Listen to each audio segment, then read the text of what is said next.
네, 6회차 3교시 수업 진행을 하도록 하겠습니다. 이번 시간에는 상처 치유의 합병증 그리고 상처 치유 환경에 대해서 먼저 알아보도록 하겠습니다.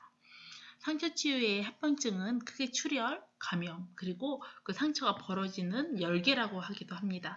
그리고 누공이 만들어질 수도 있고요. 그리고 그다음에 심리적인 요인 이런 것들이 같이 생길 수가 있기 때문에 그런 부분들이 상처 치유의 합병증이라고 볼 수가 있습니다. 출혈 첫 번째 가장 이제 많이 나타나는 상처 치유 합병증에선 출혈입니다. 그래서 출혈은 크게 뇌출혈과 외출혈로 보여질 수가 있는데 뇌출혈도 생길 수가 있어요. 뇌출혈이라고 하는 것은 그 상처 안에 혈액이 고여서 혈종이 만들어진 것을 뇌출혈이라고 이야기를 합니다. 그래서 상처 부위가 부풀어 오르는 종창으로 보일 수도 있고요. 겉으로는 출혈이 되어 있지 않지만 뇌출혈로 인해서 이미 혈관 내에서 혈액량이 손실이 일어나기 때문에 전체적으로는 혈액순환에 문제가 생겨서 쇼크가 발생될 수도 있습니다. 보통은 외상이 나타나고 나서 48시간 내에 일어나는 어떤 그런 합병증이라고 볼 수가 있습니다. 그래서 이런 출혈을 관찰하기 위해서는 압박 드레싱, 결국은 외부로 혈액이 빠져나가지 못하게 하는 압박 드레싱을 하고, 그다음에 배액관이 상처 부위에 삽입되어 있다면 배액관을 관찰하고, 무엇보다 대상자의 신체 상태를 평가할 수 있는 활력증을 측정하는 것이 필요합니다.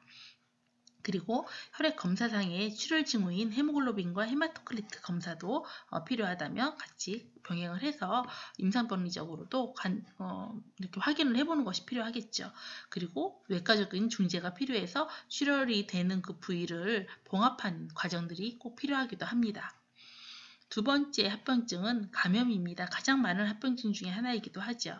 그래서 상처의 색깔, 통증, 그리고 분비물의 변화, 그리고 백혈구 수치가 어떻게 변화가 되는지, 감염이 되면 당연히 백혈구 수치가 증가가 되겠죠. 그리고 열을 통해서 이 대상자의 감염 정도가 어떤지를 평가를 하셔야 합니다.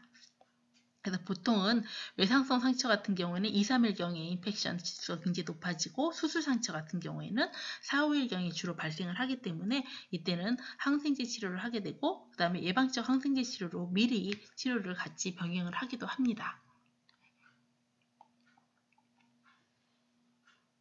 그 다음에 세 번째가 열개입니다. 벌어지는 거죠. 그래서 봉합된 상처의 부분 혹은 전체가 다 파열되는 과정들을 말하고 있는 거고, 우리가 흔히 기침을 하거나 복강 내에 압력이 형성이 되게 되면 생길 수 있는 그 상처에 압력이 형성되거나 이렇게 하는 경우에도 생길 수 있는 상태입니다.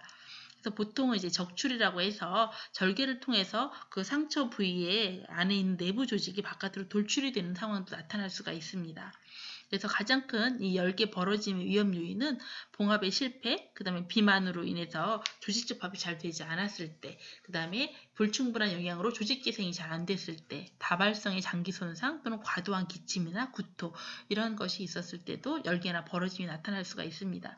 물론 이런 상처들은 선생님들이 직접적으로 보는 어떤 상처들은 아니겠죠. 보통은 이런 경우에는 외과에서 많이 이제 관찰이 되는 상황들이라 보시면 됩니다. 그래서 이렇게 상처가 벌어져서 노출이 됐을 경우에는 멸균 생리식염수로 적신 멸균 드레싱을 해주는 것이 좋습니다. 그래야 이제 건조가 그 환부가 건조되지 않게 하는 것이 필요하겠죠.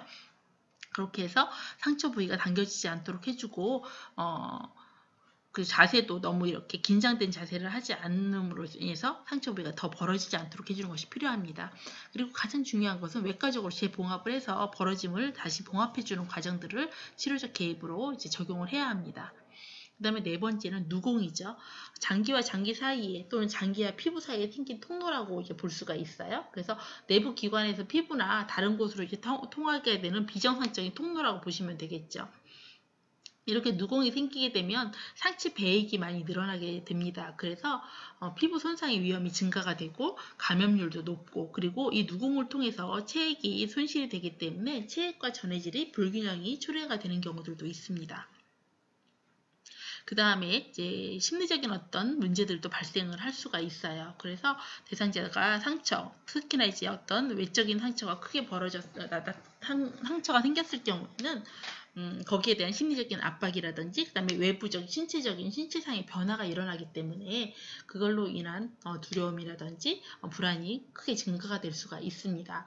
그래서 그리고 또 굉장히 강한 통증 이런 것들도 나타날 수가 있잖아요. 그렇기 때문에 그런 불안, 두려움 이런 것들이 증대가 될 수가 있습니다. 그래서 경우에 따라서는 상처에 대해를 직접 보지 않도록 해주기도 합니다. 그래서 상처에 대한 노출을 줄이고 용기를 주고 그다음에 그 현재 대상자의 상태에 대해서 설명과 지지 이런 것들을 통해서 안정감을 경험할 수 있게 해주는 것들도 필요한 간호라고 볼 수 있습니다.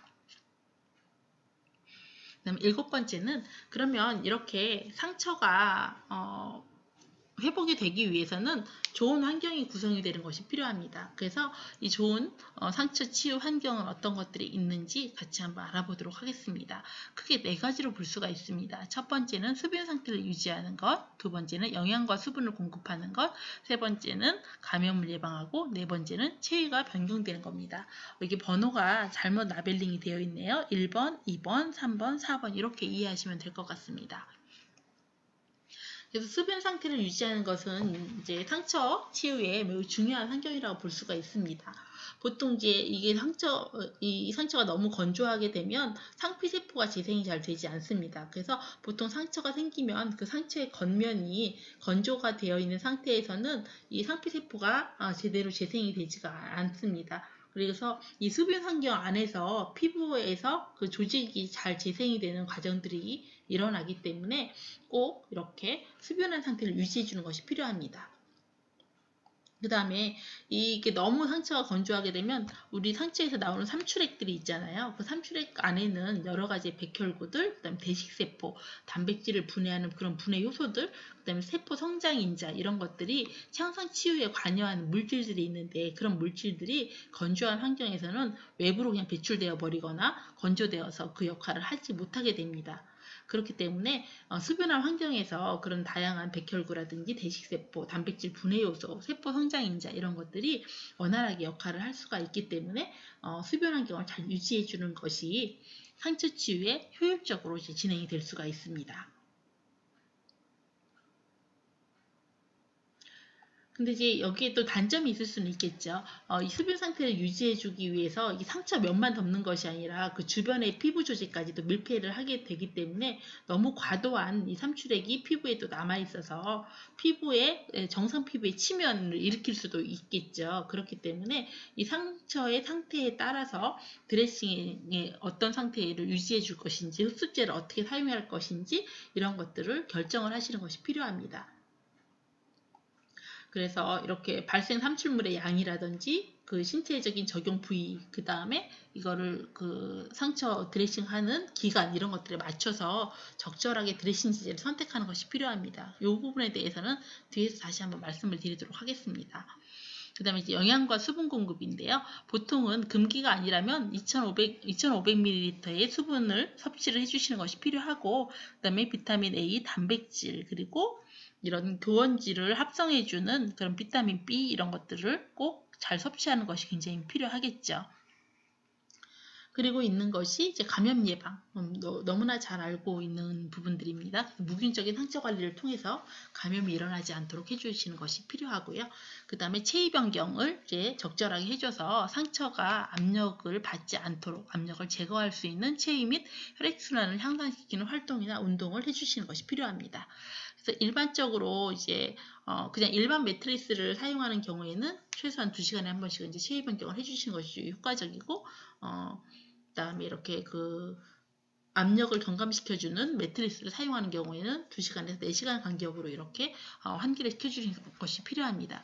그리고 이렇게 압력점을 한쪽으로만 전체적인 압력점을 전체적으로 이렇게 압력을 피해주기 위해서 30도 각도의 치기가 훨씬 더 상처를 회복시켜주는 데는 좀 좋은 그런 체위라고 볼 수가 있습니다. 자, 그러면 이제 앞에서는 상처에 관련된 내용이었다고 한다면 여기서는 욕창 예방 및 주의사항에 대해서 같이 조금 알아보도록 하겠습니다. 욕창 예방 및 주의사항에서는 첫 번째는 영양 공급 및 영양 상태를 잘 관찰하는 것이 무엇보다 필요합니다. 기본적으로 욕창 이 회복되는 것도 중요하지만 신체적으로 욕창은 치료적 과정이 굉장히 어렵고 한번 상처가 되면 굉장히 오래 걸리는 그런 특성을 가지고 있습니다. 특히나 욕창 발생 대상자들이 고령이거나 아니면 장기 질환자들이기 때문에 더더욱이나 욕창은 무엇보다 중요한 것은 치유보다는 예방이라고 보시면 됩니다. 그렇기 때문에 신체 조직의 건강성을 유지를 위해서는 영양 공급 및 영양 상태를 잘 관찰해서 열량이나 단백질, 철분, 비타민들을 충분히 공급해서 건강 상태를 유지시켜주는 것이 가장 좋은 치료라고 볼 수가 있습니다. 그 다음에 두 번째는 피부 위생이겠죠. 그래서 깨끗하고 건조하게 피부를 유지해주고 그 다음에 약한 세척제를 이용해서 피부를 깨끗하게 유지시켜주는 것이 굉장히 중요하고 그다음에 너무 건조하지 않게 적정한 보습제를 이용해주는 것이 필요합니다. 그리고 습기는 굉장히 욕창에 치명적인 영향을 줄 수가 있기 때문에 분변과 소변 관리가 필요하고 소변이 실금이 너무 심하다면 유치도뇨관이라든지 이런 것들을 해야 되는지 이런 것들을 평가하기도 하여야 합니다. 그 다음에 피부 위생과 청결을 유지하고 그리고 그 피부의 어떤 순환을 좋게 하기 위해서 피부 마사지 해주시는 것이 필요하겠죠. 근데 붉게 된 부분, 그래서 아까 욕창의 1단계가 유지가 되고 있는 부분들은 마찰을 하게 되면 어떤 문제가 벌어질 수 있을까요? 그렇죠. 마찰을 하게 되면 그 마찰과 음전력으로 인해서 엇갈림이 발생될 수가 있기 때문에 이때는 그 부위는 마사지를 하지 않고 그 주변 부위를 좀 두드려주는 경타법 같은 것들을 이용을 해서 이렇게 순환이 잘 될 수 있도록 해주는 것이 필요합니다.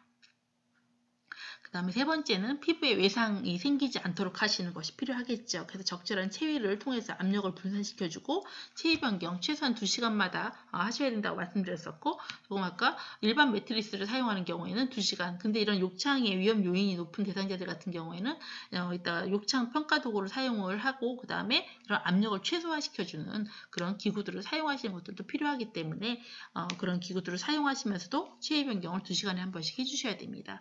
그 다음에 혈액순환이라든지 부동의 위험성들을 감소시켜주기 위해서 운동해 주시는 것들도 꼭 필요한 예방 및 주의사항이라고 볼 수가 있겠죠. 그 다음에 체위 변경할 때 선생님들 체위 변경 해보시는 선생님들 아시겠지만 어떻게 하시나요? 대부분 밀고 당기고 이런 상황들이 벌어지는데 체위 변경할 때 피부에 외상이 일어나지 않도록 해주시는 것이 필요합니다. 그리고 이런 침류라든지 그 환희가 구겨져서 결국은 그 피부 사이에 주름을 만들어내고 그 주름은 피부에 침류를 일으킬 수가 있기 때문에 그렇게 되면 피부 상처를 만들어낼 수가 있습니다. 그래서 침류라든지 옷들이 구겨지지 않도록 해주는 것들도 필요합니다. 그리고 네 번째는 압력을 줄여주는 지지기구를 이용하는 것. 가장 대표적인 것이 매트리스, 이제 공기 매트리스 같은 거 사용하거나 아니면 압력들을 분산시켜서 계속 이동시켜주는 그런 매트리스를 사용을 하시는 것이 필요하겠죠.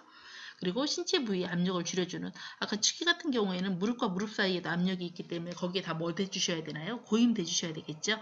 우리가 지난번에 좀 활동에서 한번 같이 체위 보면서 어디에 고임을 대줘야 되는지도 학습을 했었던 걸로 기억을 합니다. 그래서 신체 부위에 압력을 줄여주는 그런 도구들을 대주시는 것이 필요하겠죠. 그리고 기저질환을 가지고 있게 되면 당연히 발병의 요인들이 더 높아지기 때문에 기저질환을 개선시켜주는 것이 필요합니다. 특히 호흡기 질환, 심혈관 질환, 당뇨 같은 그런 질환들을 잘 관리를 함으로써 욕창을 예방하는 것이 필요하겠죠. 자, 그러면 이번에는 욕창의 위험도를 사정하는 것입니다. 욕창은 앞에서도 말씀드렸던 것처럼 치료보다도 예방이 더 중요합니다. 특히나 이제 그 노인 인구가 되게 증가하고 있고 당뇨나 고혈압 이런 만성질환 유병률이 굉장히 높아지고 있잖아요. 그렇기 때문에 그로 인한 그 합병증이 발생이 굉장히 높아지고 있고 특히 욕창은 한번 발생하면 완치가 정말 어렵거든요. 그렇기 때문에 고위험군을 사전에 평가해서 관리하는 것이 굉장히 중요한 부분이라고 볼 수가 있습니다. 그래서 우리가 보통은 그 위험 사정 도구를 이용해서 사정을 하는데 입원이나 어떤 기관에 입소하거나 이러면 브라이덴 스케일이라고 해서 이 브라이덴 도구를 이용해서 입원 24시간 이내 그리고 적어도 보통 한 48시간마다 대상자의 상태가 변하거나 나빠졌을 때는 48시간마다 이렇게 욕창 평가를 사정을 하게 됩니다. 그리고 이 사정한 평가를 간호기록지에 이 브라이덴 점수로 이제 기록을 하시는 건데요. 이 브라이덴 점수 기록하는 것은 뒤에서 같이 표를 보면서 같이 알아보도록 하겠습니다. 그래서 이 브라이든 스케일에서는 감각, 지각, 습기, 활동 기동성, 그다음에 영양, 마찰과 엇갈림. 앞에서 다 지금 몇 번 말씀드렸던 부분들이죠. 이 6개 영역에서 23점으로 해서 점수 평가를 하게 되어 있습니다. 이 6개 영역에서 보통 6개 영역이 1에서 4점으로 구분이 되어 있고요. 얘를 합산하면 최하는 6점, 최대는 23점까지 분류가 될 수가 있습니다. 낮은 점수일수록 욕창의 발생 위험이 크다라고 보시면 됩니다. 그래서 9점 이하는 최고 위험군이고 15에서 18점 같은 건 저위험군이라고 보시면 됩니다. 그리고 19점 이상이 되면 저위험군에서 그 이상이 되기 때문에 특별한 어떤 예방적인 간호가 필요하지는 않습니다. 그리고 이 브라이든 스케일을 통해서 평가가 되면 이 평가된 그 위험군에 따라서 예방 프로토콜들을 적용을 해야 되고요. 그 다음에 경우에 따라서 환자 개인의 특성에 따른 지지를 좀 적용을 해주는 것이 필요합니다. 기본적으로는 그래서 이 욕창 관리 지침, 그 다음에 압력 감소 장치, 영양 사정, 중재 이런 것들이 함께 욕창 위험도 평가에 같이 개입이 되고 대상자 관리에 같이 개입이 되어야 합니다. 자, 그러면 브라이든 스케일에 대해서 좀 더 자세히 보도록 하겠습니다. 이 브레이든 욕창 위험 사정 도구는 굉장히 많이 사용하고 있는 욕창 사정 도구라고 보시면 됩니다. 그래서 앞에서 말씀드렸던 것처럼 감각, 지각, 습기, 활동, 가동성, 그리고 뒤에서 영양과 마찰과 엇갈림 같이 이렇게 보도록 하겠습니다. 첫 번째 감각과 지각 같은 경우에는 압력과 관련된 불편함에 대해서 의미 있게 반응하는 능력 이렇게 되어 있습니다. 그래서 완전히 제한이 되어 있으면 점수가 1점입니다. 여기서 말하는 완전한 제한이라고 하는 것은 의식 수준이 떨어져 있거나 진정제 때문에 아픈 자극에 무반응한, 신음하거나 주춤하거나 약간의 반응이 있는 어떤 그런 반응이 거의 없는 것들을 말하고 있습니다. 그래서 거의 반응이 없는 거죠. 또는 대부분 신체 표면에서 통증을 느끼는 능력이 제한됐을 때 완전 제한으로 해서 1점이 됩니다. 매우 제한 같은 경우는 통증이 있는 자극에만 반응을 하고 있고 신음, 불안정을 제외한 불편함에 대한 의사소통을 할 수가 없습니다. 또는 신체의 2분의 1에서 통증이나 불편함을 느끼는 능력이 제한되는 감각장애라고 볼 수가 있습니다. 그래서 이 정도가 되면 2점. 그럼 약간 제한은 언어 지시에 반응은 하지만 항상 체위 변경에 대한 필요성이나 불편함에 대해서 의사소통을 할 수가 없고요. 사지 중에서 한두 부위에는 불편함이나 통증을 느끼는 능력이 제한되는 부분적인 감각장애가 있을 때 반신마비가 있다거나 이렇게 하는 경우에도 한 3점 정도가 되겠죠. 그러면 장애가 없으면 이제 4점, 언어 지시에 반응을 잘하고 있고 통증이나 불편함에 대해서 느끼고 말하는 능력이 제한되는 감각장애가 전혀 없을 때는 4점을 줄 수가 있습니다. 그 다음에 습기 같은 경우에는 피부가 습기에 노출된 정도를 얘기하고 있고요. 항상 축축하면 1점, 축축하면 2점, 가끔 습하면 3점, 그 다음에 거의 축축하지 않으면 4점 이렇게 평가를 할 수가 있습니다. 그 다음에 활동은 신체 활동 정도를 말하고 있는데요. 침대에만 있으면 활동이 침대로만 제한됐다. 점수는 1점입니다. 의자에만 있어요. 그래서 보행 능력은 심하게 제한되어 있거나 없는 상태로 자신의 체중을 견디지 못하고 또는 의자나 휠체어에만 앉아있을 수 있다. 이러면 점수가 2점입니다. 가끔 보행을 하지만 대부분 침대나 의자에서 이렇게 보내는 경우에는 3점. 자주 보행하고 자기가 스스로 2번 이상을 걸어다니고 방 안에서 깨어있는 동안 최소한 2시간에 한 번씩은 걸어다닐 수 있다. 이거는 4점이 될 수가 있습니다. 그 다음에 기동성은 체위를 변경하고 조절하는 능력입니다. 가만히 있어도 자기가 이쪽저쪽으로 몸을 뒤칠 수 있는 능력을 말하는 거죠. 완전 부동은 도움 없이 신체나 사지를 조금도 움직일 수 없는 상태는 1점입니다. 그 다음에 매우 제한은 가끔씩 체위를 약간 변경할 수 있지만 자주 변경할 수 없거나 자유롭게 큰 변경을 할 수 없는 상태. 2점이고 그 다음에 3점은 약간 제한, 자유롭게 신체나 사지를 조금 움직이기는 하지만 자주 움직일 수 없을 때. 그 다음에 제한 없음은 도움 없이 모든 자세나 변경을 자주 자기가 스스로 할 수 있을 때 이때는 4점이 됩니다.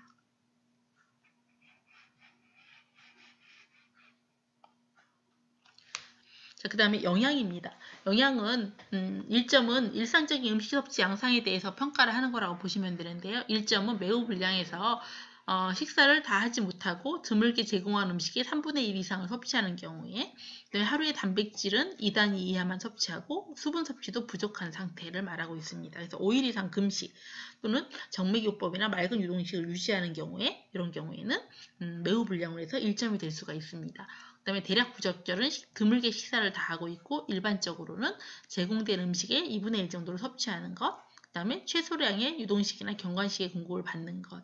적절 같은 경우에는 대부분의 식사의 2분의 1 이상을 섭취하시는 것. 그다음에 경관식이나 완전 비경구 영양요법을 받아서 대부분의 영양욕구를 대략적으로 충족하는 경우에는 3점입니다. 4점은 대부분 식사를 잘하는 경우를 4점이라고 합니다. 그 다음에 마찰과 엄밀림에서는 3점까지 점수를 평가를 하고 있습니다. 그래서 문제가 있으면 움직이는데 중증도에서 최대의 움직임이 최대의 도움이 필요해서 전적으로 도움이 필요한 상태라고 보시면 되죠. 그래서 혼입을 해서 미끄러지지 않으면서도 들어올리기가 불가능한 상태라고 보실 수가 있습니다. 그 경우에는 1점. 그 다음에 잠재적인 문제는 미약하게 움직이거나 아니면 다른 가구 등과 마찰하고 약간 미끄러질 수 있는 상태는 잠시적 문제에서 2점. 그 다음에 스스로 움직이거나 움직이는 동안에 완전하게 자기 몸을 이렇게 근육을 이용해서 활동할 수 있으면 3점에서 문제가 없음. 이렇게 평가를 할 수가 있습니다. 그렇게 영역별로 6가지 영역별로 점수를 1에서 4점까지 점수를 매기시면 되고 보통 아까 말씀드렸던 것처럼 최저 6점에서 최대 23점까지 점수를 매길 수가 있습니다. 그래서 점수가 낮을수록 욕창의 위험이 높음을 의미를 하고 있습니다. 자, 그러면 보통 이렇게 성인을 기준으로 이야기를 하고 있는데요. 15에서 18점이 약간 위험군, 13에서 14점은 중간 위험군, 10에서 12점은 높은 위험군, 9점 이하는 욕창 고위험군 이렇게 보고 있습니다. 그리고 노인 같은 경우에는 성인에 비해서 점수가 높아도 위험도는 더 높아진다라고 볼 수가 있습니다. 왜 그러냐면 회복력이라든지 영양 상태, 그 다음에 피부의 상태, 근육 상태 이런 것들이 다 좀 떨어져 있기 때문에 그렇다라고 볼 수가 있겠죠. 자, 그러면 여기에서 이렇게 욕창 평가를 통해서 위험군이 형성이 되면 그 위험군별 예방치료를 어떻게 해야 되는지 같이 한번 알아보도록 하겠습니다. 저위험군은 보통 15점에서 18점이라고 말씀드렸죠. 그래서 19점 이상이 되면 저위험군에서 벗어나기 때문에 특별한 어떤 조치가 예방치료가 필요하지 않다 이렇게 말씀드렸습니다. 이 저위험군 같은 경우에는 2시간 간격으로 체위 변경을 해주셔야 되고 그 다음에 압력이 쏠리는 부위라든지 돌출 부위를 쿠션이나 베개로 꼭 보호를 해주셔야 됩니다. 그리고 누워서 지내는 경우에는 에어 매트리스를 사용을 해주셔야 됩니다. 그 다음에 중위험군 같은 경우에는 13점에서 14점에 해당되는 경우에 중위험군입니다. 그래서 저위험군에서 시행하고 있는 이 예방치료를 같이 시행을 하고요. 그 다음에 각 항목에서 앞에서 말씀드렸었던 6가지 항목 중에서 낮은 점수를 보이는 요인을 집중적으로 교정을 해야 합니다. 만약에 영양 상태가 1점이다. 그럼 영양제를 투여하거나 식이 교정을 하거나 이렇게 해서 영양을 충분히 섭취할 수 있는 그런 환경들을 만들어주는 것이 필요하다는 거죠.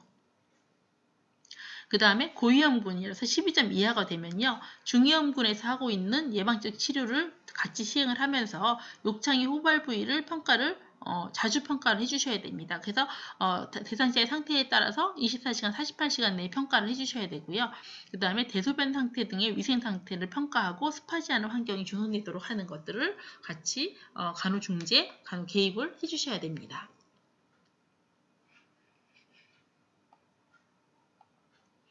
자, 이 신체에 가해지는 압력을 줄이는 많은 도구들이 있죠. 그래서 젤 부양패드라고 해서 젤리같이 생겨있는 물질이 들어있어서 압력이 가해지는 부분에 이렇게 압력을 분산시켜주는 그런 것들도 사용을 할 수가 있고요. 뒤에 이제 그림이 있으니까 그림 같이 보시면 될 것 같아요.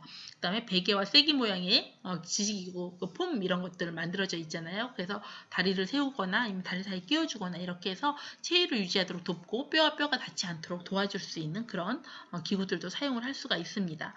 그 다음에 발 뒤꿈치에 이렇게 종골에 욕창이 생기는 것을 예방하기 위해서 양털 부츠 아니면 패드를 댄 부목 이런 것들을 또 사용을 할 수가 있고요. 그 다음에 메모리폼 매트리스나 의자 패드 같은 거 이런 것들 그래서 뼈 돌출 부위에 체중을 분산해 줄 수 있는 그런 도구들도 사용을 이제 해주셔야 되겠죠. 그리고 압력 변환 매트리스라고 해서 매트리스 자체에 이렇게 군데군데 압력이 변화되어지는 이런 매트리스가 있습니다. 그래서 이거는 그 펌프로 압력을 조절해주는 그런 기능들을 가지고 있습니다. 뒤에 그림 한번 보시면 될 것 같고요. 요즘에는 뭐 많이 사용하지는 않죠. 물침대. 그래서 물침대보다는 압력 변환 매트리스를 사용한다거나 아니면 공기침대 많이 사용을 하고 있습니다. 그래서 뒤에 밑에 나오는 뭐 능동적 또는 2세대 뭐 공기 기류 교반 침대 뭐 이런 것들은 다 이렇게 그런 압력을 줄이는 기구들이라고 보시면 될 것 같습니다.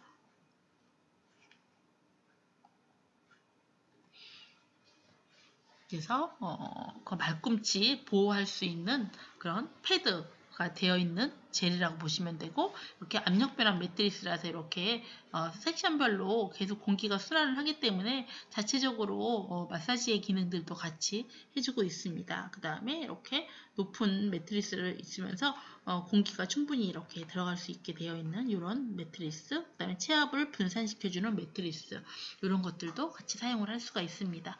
그 다음에 얘 같은 경우에는 얘가 자체적으로 스스로 체위 변환 매트리스라고 해서 이렇게 움직임을 이렇게 해주는 거죠. 그래서 아래 위로 움직여주고, 그 다음에 오른쪽 왼쪽으로 이렇게 이동을 해줄 수 있는 이런 매트리스들도 사용을 할 수가 있습니다.